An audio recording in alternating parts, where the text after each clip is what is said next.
Breaking news in the case of two Elkhart officers charged with hitting a man in custody. And Abby is tracking more rain on the way tonight. WSBT 22 News starts in 30 seconds. Breaking news at midday, the Elkhart County prosecutor is dropping charges against two Elkhart police officers accused of beating a handcuffed man.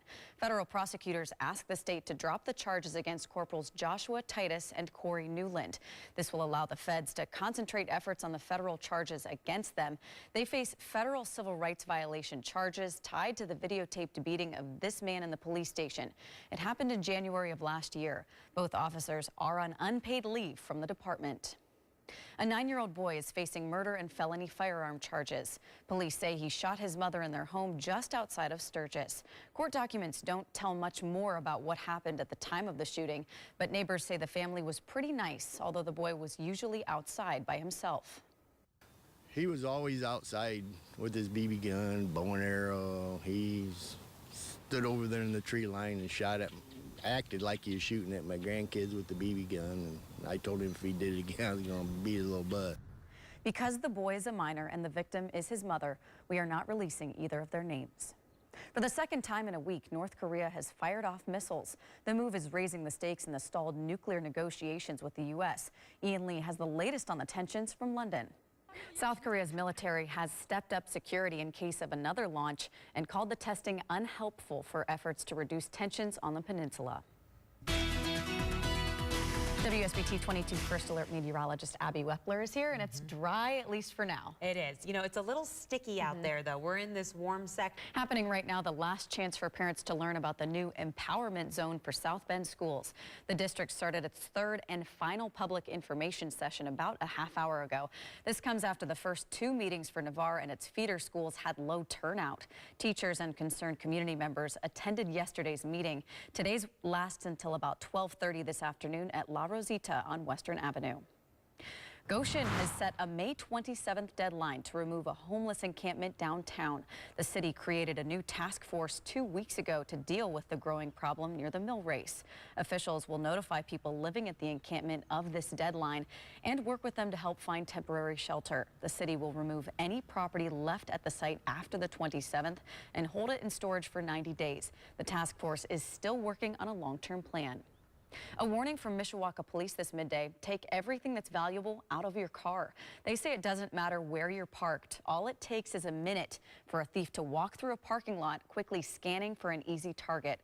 Locked or not, at this time of year, thieves will break in if they see something. Sometimes we leave our computers, GPS systems, money in the actual console, things that we don't think of value. People think that, hey, I can get some money off of it.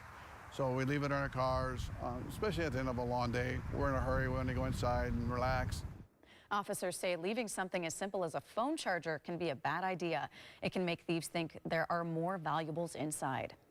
The St. Joseph County Family Justice Center is receiving some recognition. It's now one of the 30 in the nation to be affiliated through the National Family Justice Center.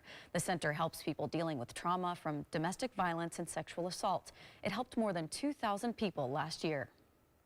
And we also do prevention programming in schools. So there's a state statute that requires every elementary school age child receives body safety and prevention programming regarding healthy relationships. And so we provided that prevention training for over 4,000 students in our community. The center also provides free therapy, advocacy, and safety planning. If you need to call the crisis line, we have that number right now on WSBT.com. A year after his remains were found and brought back, the family of a local World War II veteran family decided to travel halfway across the world to see the spot where he gave his life. Albert Bud Rubarczyk was missing in action after his plane went down in 1944. His remains were recovered in the South Pacific in 2017.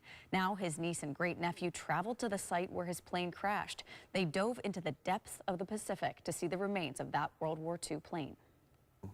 You just keep swimming down, and you know you're at 60 feet and 70 feet and then 80 feet, and it's like you hit 90 feet and then all of a sudden it just appears, you know, and there it is, and to actually just see it, it just puts everything in perspective. Project Recover, the organization fighting to bring closure for families of soldiers missing in action, helped make this possible. During the day, they live normal lives. At night, they fight crime. You might call them superheroes, but their children just call them mom. 7 women work the midnight shift at the South Bend Police Department. 4 are mothers. Their jobs are dangerous and in the dark. After the sun comes up, they go home to be parents. 10 p.m. to 6 a.m. So some days it's great, some days you're just tired and live off coffee.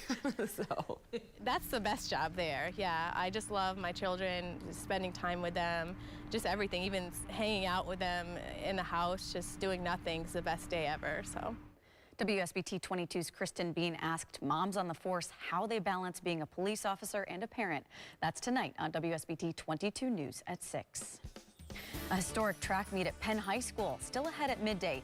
Hear from the competitors at last night's first ever unified track meet, including athletes with special needs.